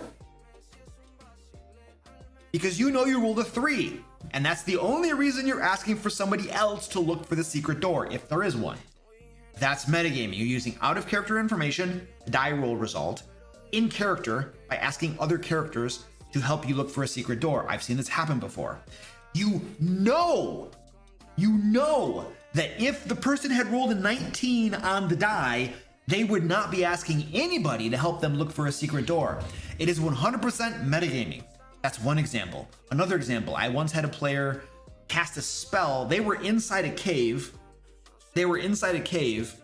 And there were enemies outside the cave, on top of the cave. It was like on a hill, so they were on top of the cave. And that player from inside the cave cast a spell in such a way that it perfectly, the area of effect of the spell hit all of the enemies that were on top of the cave. The player could not see. They had to have line of effect. So they cast the spell at a point they could see, but it had an area effect. And they perfectly positioned that spell to hit all of the enemies that their character could not see. Another instance of metagaming. And there are others, right? Whenever there's darkness in the game, I have a problem with this because I will literally, like, one of my bad guys will cast darkness. We're playing in person, right? So one of my bad guys will cast darkness, and I will, on the game board, I will draw the circle that represents the radius of the darkness spell. And then my players on their turns, like they're in darkness, they can't see, they want to get out of the darkness. And so from the character's perspective, they have no idea which way to go to get out of the darkness the fastest. But the player can see the token and they can see the radius of the darkness. And so conveniently, they have their character go in the direction that will get them out of the darkness the fastest, right? I've seen this happen many times with darkness in the game. It's one of the reasons I hate using darkness spells, because there's always this metagaming involved. Invisibility is the same thing, right? Unless you don't put the tokens and you don't draw out the darkness on the board and you're just like keeping track of it in your head, which adds another thing for a game master to keep track of. Now, if you're playing online, it gets easier because you can have secret lairs and stuff, and that makes things way better. But I don't like to play online when I can avoid it. Playing in person is a whole lot better. So, but anyway, examples of metagaming. What are my now those are examples of undesirable metagaming. Those are the types of metagaming that are not good and that should be avoided, right? Now, I mentioned that there are desirable types of metagaming. And the classic example of this is sticking together as a group, right? Which sometimes makes sense. Most of the time it makes sense, but sometimes it doesn't make sense. But so the reason you stick together as a group is that as players, you know that the encounters and challenges in this adventure are probably balanced for the group. And that if you split up, 3 of you go this way and 2 of you go this way, if these 2 characters run into an encounter, that encounter has been balanced for the entire group, not for 2 characters. And if they go up against it, things could go bad really quickly. And so they know this. And so you stick together as a group because the game is balanced for the group, right? So that's an example of metagaming. But I would argue that that is usually a desired form of metagaming, because if you're a game master and the group splits up, the party splits up, you're almost running 2 games at the same time. And then you have to you talk to this group and adjudicate for them, and then you bounce over here and you adjudicate to them. If there's 3 groups, you're bouncing over to a 3rd group, you're adjudicating to them, and you're constantly bouncing around. They're in different places in the dungeon, right? And then these players are not playing the game when you're talking to these 2 groups.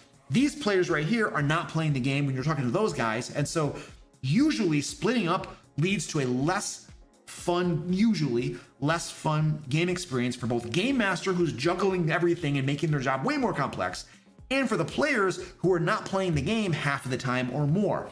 And so there's a good reason, right, that sticking together as a group is a desirable thing. And there is some metagaming that leads to that, but I would argue that it's usually desirable, and that's good. The other form of metagaming that is classic example of metagaming that's good is the idea of, okay, look at, so you're a level 1 adventurer, right? And then there's this dungeon there that has demons in it, right? Holy crap, why would you go into that dungeon? It has demons in it, right? Demons are horrible, they're gonna kill you, they're gonna slaughter you. Don't go after the demons. Maybe find some goblins. Go get some goblins instead. And you say no to the demons and go get some goblins. But you don't say no to the demons. You're level 1 adventurers and you go in after the demons anyway. Why? Because you as a player know that more than likely that adventure was made by your game master to be a decent challenge for level 1 characters. And so you metagame and you go in and do that adventure anyway. Do you know how miserable it would be for game masters if we created games, pitched them to our players, and the players were like, that sounds really hard. We're not gonna do that. We're gonna go do something else. We're gonna do something that we think we won't all die at. Like, you want if you make the adventures, you really want the players to go do it. Otherwise, why did you make the stupid thing?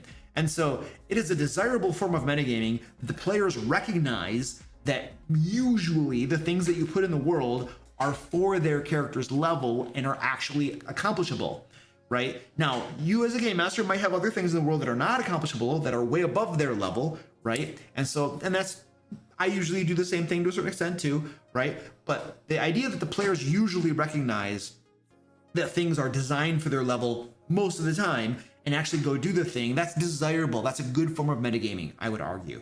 And so, two different types of metagaming. One's good, one's bad. Yeah, those are my thoughts. Okay, done. All right, find some more questions.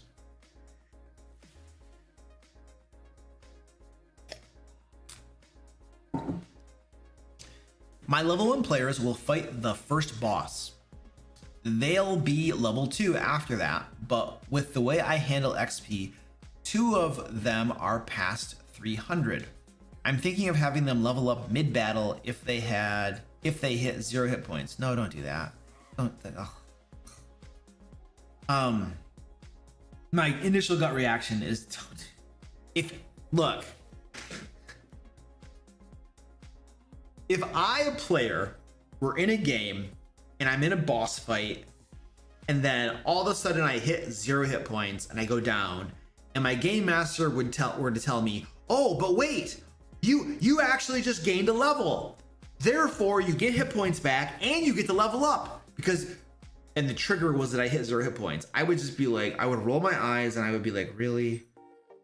Come on, dude, you don't have, it's okay for me to die or something. Don't save my bacon. Don't, I would just be like, oh my goodness, this is such a contrived mechanic to keep me alive, to give me a level because I hit 0 hit points.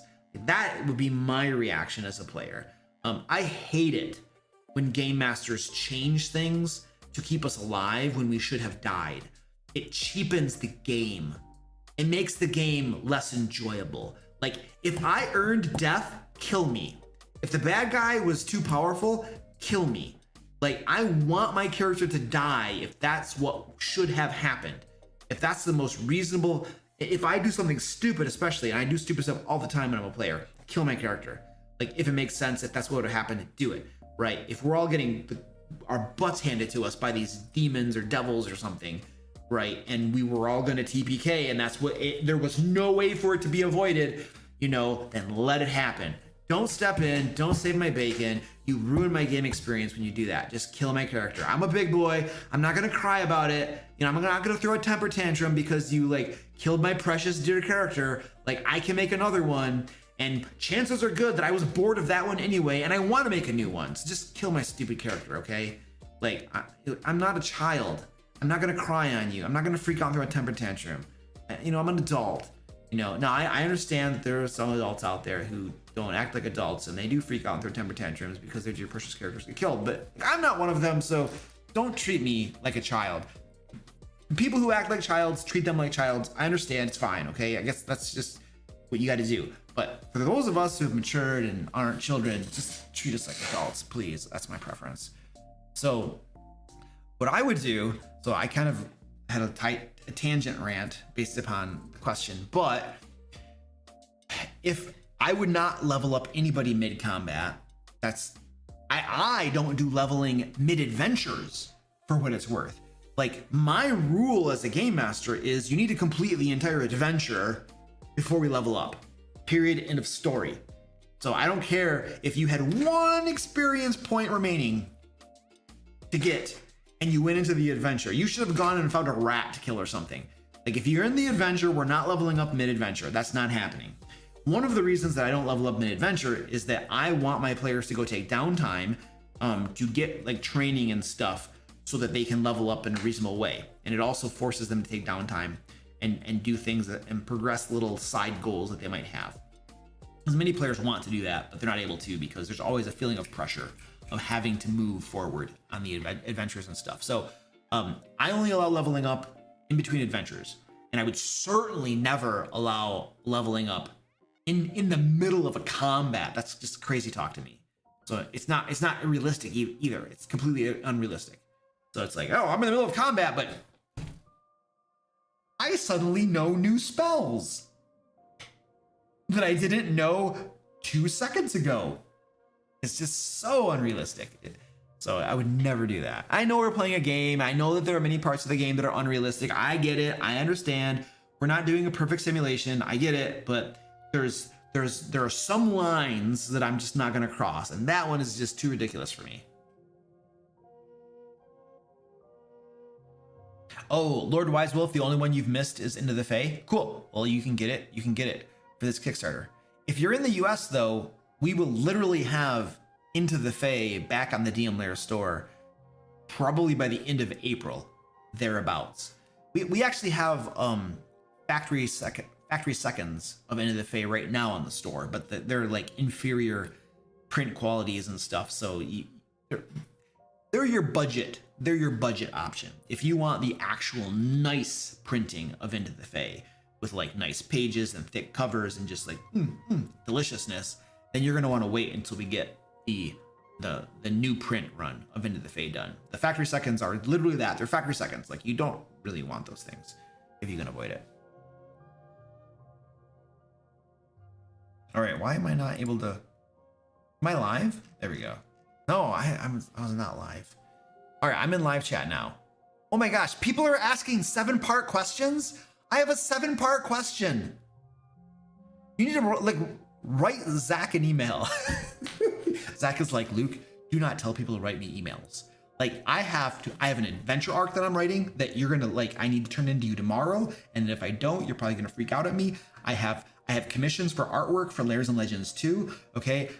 We have our monthly like magazine that I got to make sure is going okay. Like Zach's like, do not tell people to send me emails. I will flip something on you. So yeah, do not bother Zach. Email Greg Piet. There you go. Greg will help you. You send your 20-part questions to Greg. Squeaky, you want to come up here? Come on. Come on. Come on. There you go. Big boy. Get up here, you big turd. You big fluffy bucket. We haven't done a cat strike. All right. We're going to do a cat strike really quick, and then I'll keep answering questions. Stand by. Oh, we have a super chat too. I see your super chat. Red Near. I will get to your super chat in a moment. Thank you, sir. We also had a tip from Todd Zilliger. Thank you, Todd, for donating to Canines for Warriors. So I have to talk about our charity. So Canines for Warriors right here, they provide service dogs for veterans who need them. And we're raising money for them. We're trying to get to $500, and Todd just gave us $10 toward them. Thank you so much, dude. We're at $120 out of $500 goal right now. If you'd like to donate to Canines for Warriors, you can do so by tipping, or you can go directly to their website and donate to them. All right, there you go. I have to shout out our charity. Anytime somebody tips, like it's like try to raise money for them. I'm trying to do a good thing here. All right, cat stripe, and then super chat. All right. Look at these big chonkers running. The big chonkers running. All right, let's do it. I know, you're crazy.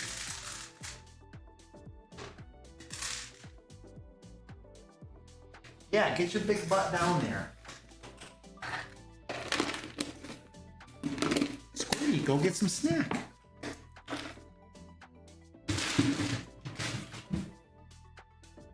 Squirty can't get over there. Move your big butt. Go get some snack. He's Squirty. Oh, she jumped down, but she's not going over there. But we got three chonkers getting food. That's pretty good. That's not that bad.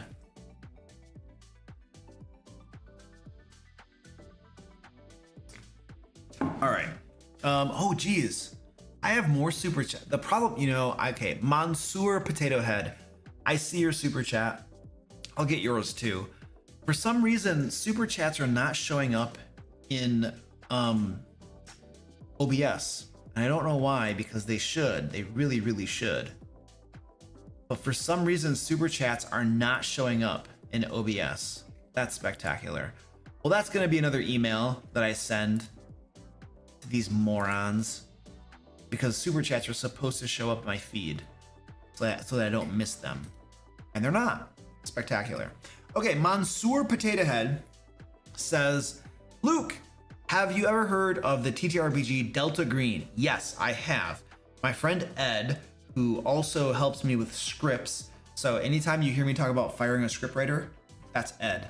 Not really. It's always a joke when I talk about that, because Ed helps me with research and stuff.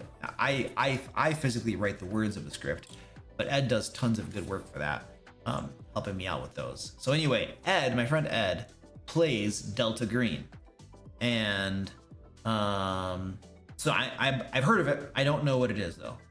I mean, I never played it or read it. It's basically Call of Cthulhu, but your PCs work for a conspiratorial government organization akin to Men in Black. Oh, okay. Would love to hear your thoughts on this game. I think I just gave you all my thoughts on the game. I mean, it sounds fun. I've never read it or anything or played it, so I don't know anything more than that. Sorry, I could not help more. Red Near, thank you, dude. Doing a court trial for a PC. Oh, I've done court trials for PCs before. They usually don't work very well. Well, the one I tried to do didn't work very well. Characters being arrested usually doesn't work too well in games, I've found. Players usually don't like that, even when they deserve it. Twice now, situations have come up where characters have done bad things and gotten themselves in trouble with the law. And then when the law comes to like arrest them or get them in trouble and stuff, it has caused problems in my games. It's like they expect to be able to do bad, evil things, but when the law shows up. So, I mean, I don't know. I don't know. I think that's a player problem more than anything else. But anyway, that's been my experience regardless. Any thoughts on things to add that would make an interesting session that doesn't drag out like a boring court trial might? Any things to do to make a hook for the PCs? So the way that I would do, and the cats have gone now, so I will, there's no reason to continue looking at the floor at this point. So the way that I would do a court trial is a skill challenge. That's how I would do a court trial. Simple skill challenge system. The skill challenge. I have a video on skill challenges. You can just go to my channel and Google it, search bar, skill challenges. I explain exactly how to do a skill challenge for 5th edition. If you're doing Pathfinder 2, it's like a victory point mechanic. And we also, on the DMR store, we also have the actual PDF you can get that goes I think we have skill challenge PDF. Do we have a skill challenge PDF? I think we do. I'm pretty sure we have a skill challenge PDF that will give you the written form of the system, which is probably easier to reference and stuff than a video, I've generally found. So we do have skill challenges. I would totally do a skill challenge for a court trial. That makes the most sense for me. It makes the most sense. I'm not going to explain the skill challenge system because I literally have a video that talks about it, but I would definitely do a skill challenge for that. Any things to do to make a hook for the PCs? I don't know what you mean as a hook for the PCs. The PCs, if they're in a court trial, they're already screwed. They've already been arrested and they have to do a trial. So you don't have to hook them. The hook is you're arrested. You got to go to trial. Like it's basically DM fiat, right? You're doing this thing, period, end of story, because the legal entity has arrested you. You're stuck. So I don't think you need a hook because it's just fiat, right? Okay, there we go. I got through super chats. I'm sorry, people. You'll have to yell at me if I miss the super chats.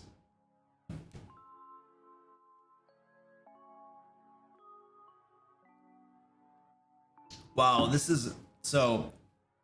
Foodie RP Foodie says, "Hey Luke, I just want to say you are a DM god." Well, thank you. I appreciate that. I try to do the best I can, obviously.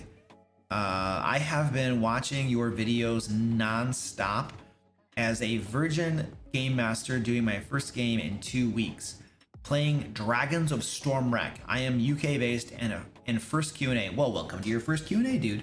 So yeah, thank you for binging the videos.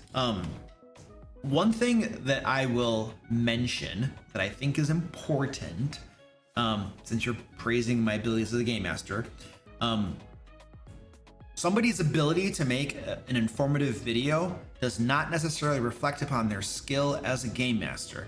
The way to know if somebody's actually a good game master is to watch the games they've played in, they've ran, or ideally to play in one of their games.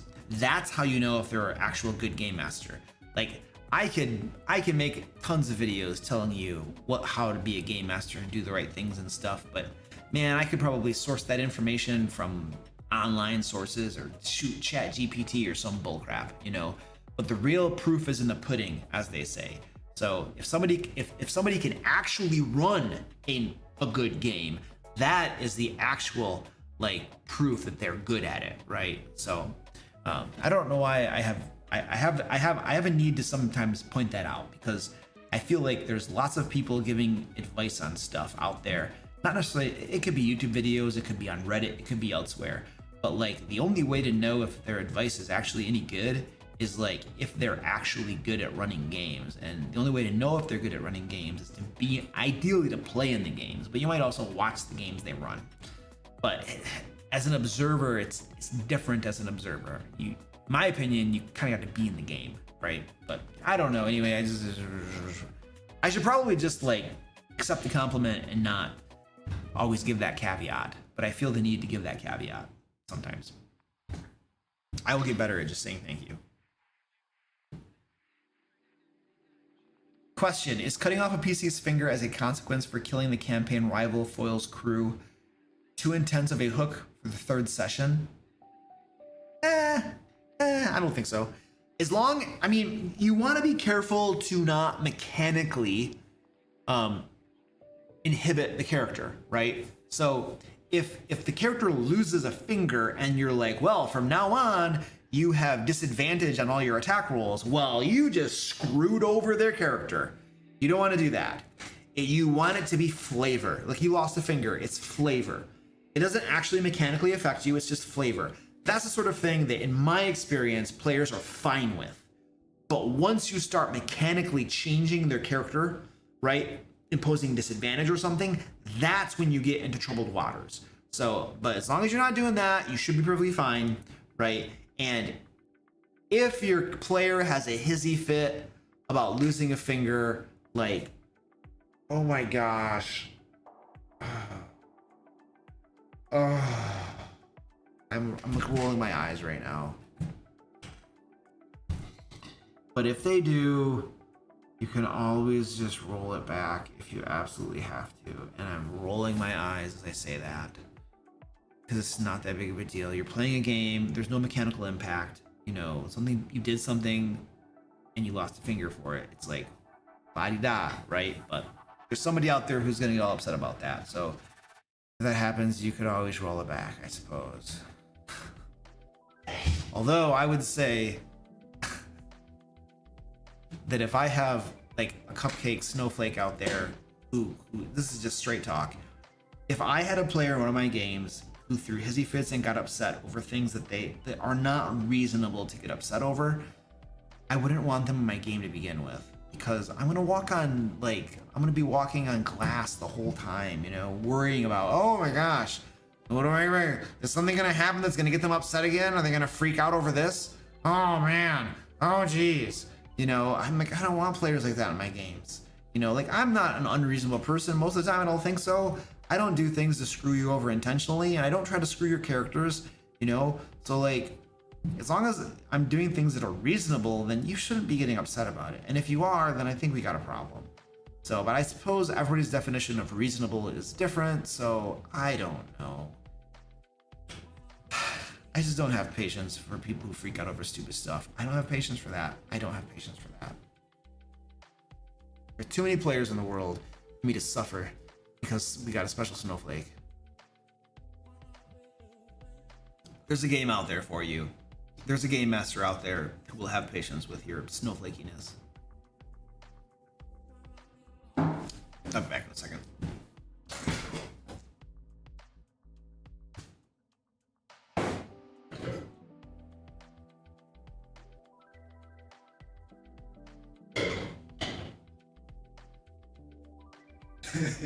Somebody right now is probably getting upset because I'm like not ultra patient with snowflakes.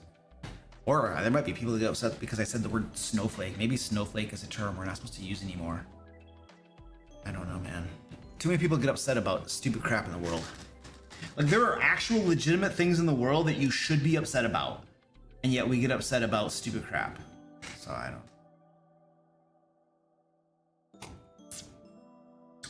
Oh, Jay Ferg says, really enjoy your GMing advice. I've been listening for years. Thank you, dude. Where did you get your Dungeons and Kittens shirt? So this shirt, all of my shirts, you guys, all of the shirts you see me wearing are from Amazon. They're just from Amazon. I go to Amazon, I type in D&D shirt. Sometimes I'll write D&D cat shirt or something. I'll just go on Amazon and I'll find these shirts and I order my size, and then they get here and they fit. And that's what I wear. I just get them off Amazon. I don't know where else I would get something this niche as, like, you know, a D&D t-shirt. Like, I don't know that stores stock that sort of thing. If I were a store, I certainly would stock them, because you're not going to make any money off from that stuff. Okay.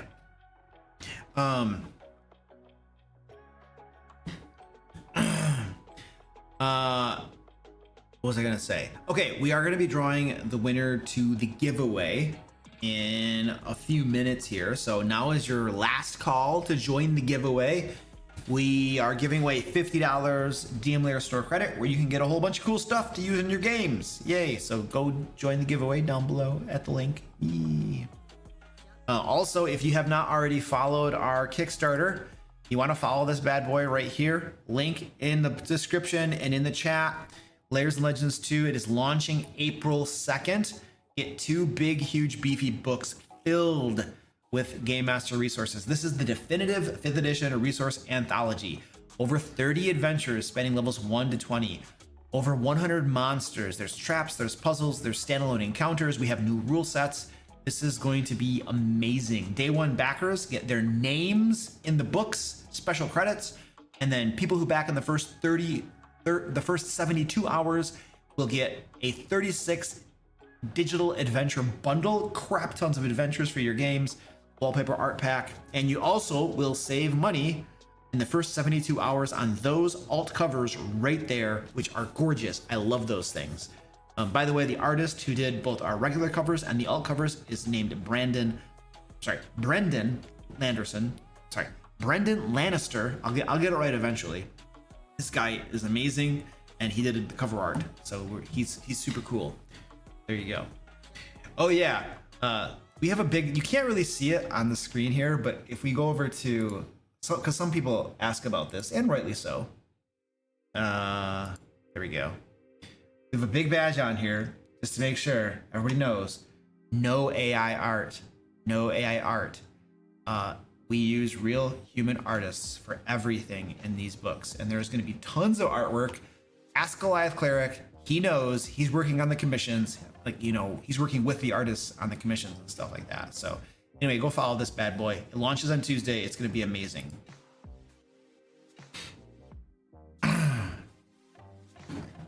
There we go. Nixit, what's up, dude? How you doing, buddy? What is your favorite way to play ambiance music when playing on a VTT, such as Roll20? I queue up a playlist and then I play it. And then I have different playlists for different like environments or different moods. Like I might have something for battle music. I might have something for like suspense or mystery. I'll have like outdoory, like a forest. I'll have rain music, that sort of thing. I might have cave music that has dripping and echoing and stuff. So I have different playlists and different tracks that are specific for very specific things. And then when my players go into a certain area and I need a different type of music, I'll just go click the one that generally fits with what they're doing. So it's pretty simple. It's pretty basic, straightforward. It doesn't take a whole lot of time. You get it set up once and then you just click buttons when it's appropriate. So that's how I do music during my games. And I highly recommend you use music in your games. It really makes a difference to play music during your game sessions. When I'm in a game and there's no background music, it just seems weird to me. So definitely highly recommend it. There, Goliath Cleric put the proper spelling of the artist who did our covers in the chat. Because apparently I can't say it properly.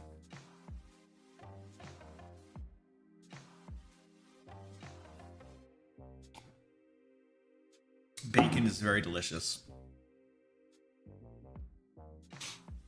All right, I'm creating a campaign where elemental warlocks are entering a no magic world through a portal.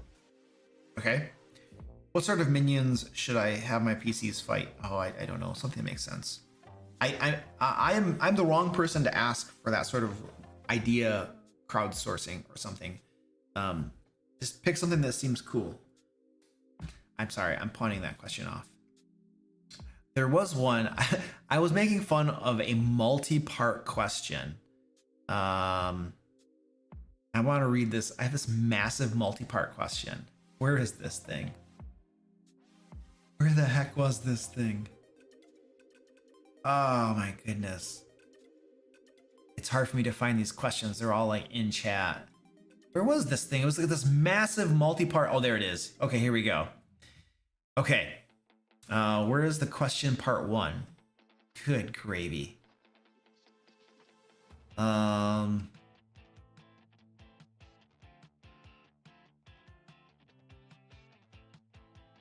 can only see part 4.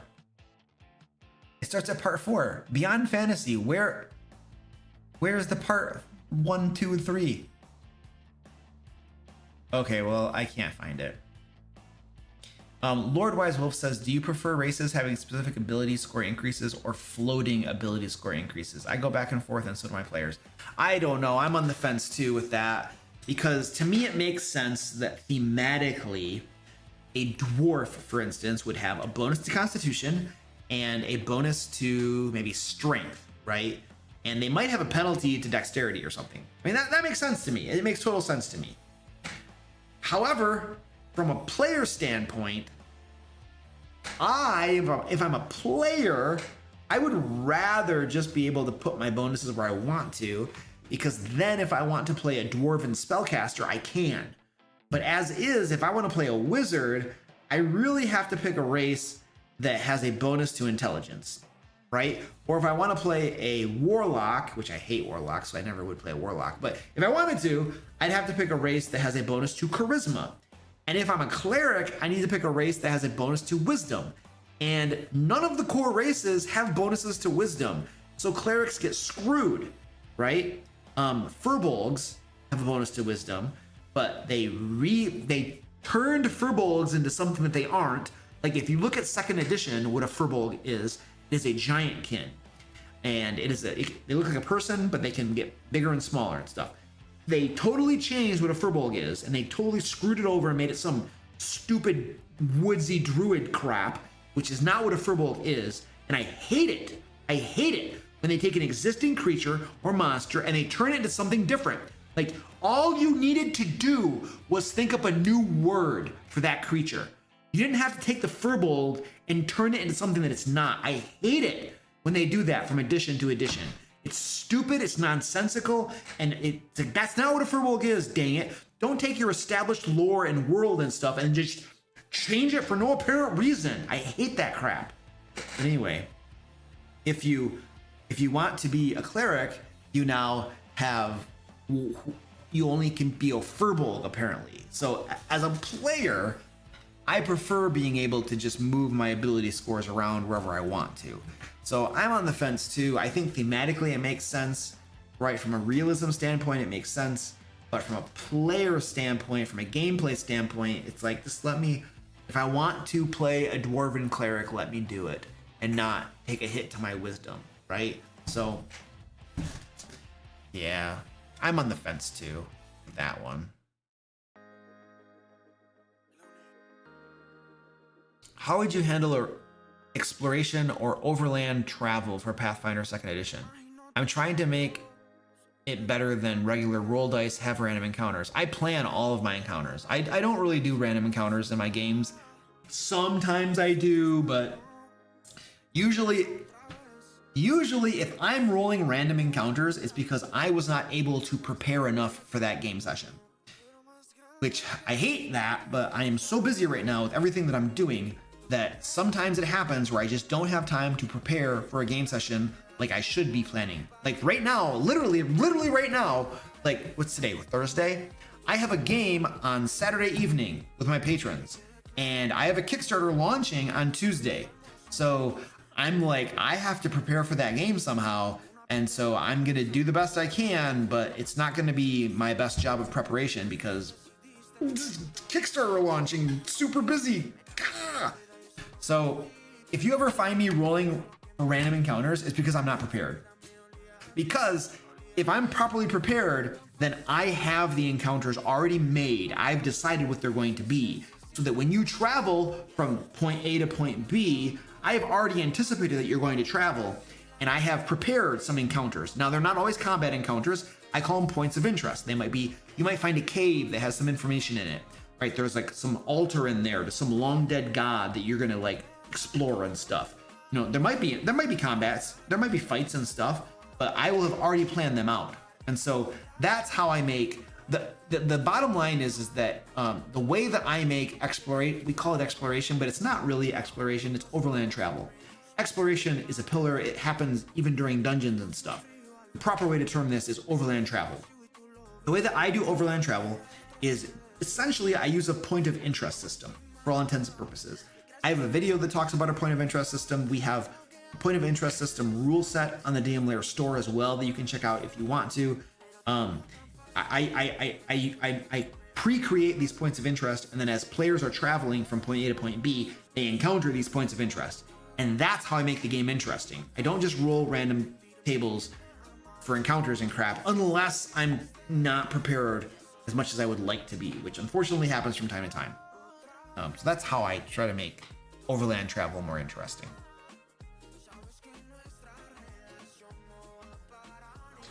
Yeah, Wood Elf has a bonus to Wisdom, but it's a +1 bonus, if I remember correctly, and they have a +2 to Dexterity. So it's still not the best choice for a Cleric. Anthony Tui says, I wonder if he hates it. Yes, I hate it. I hate it very much when they reskin crap. Change the lore. It's so stupid. Oh, I want to find them and do things that would put me in prison. Like, you know. So, you're like, okay, I gotta get off that topic.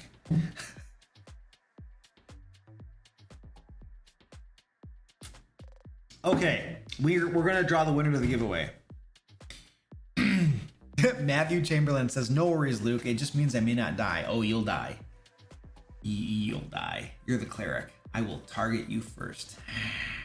As soon as you start healing people, kill the cleric! That's what you guys do to me. As soon as there's a spellcaster doing nasty stuff, kill the spellcaster!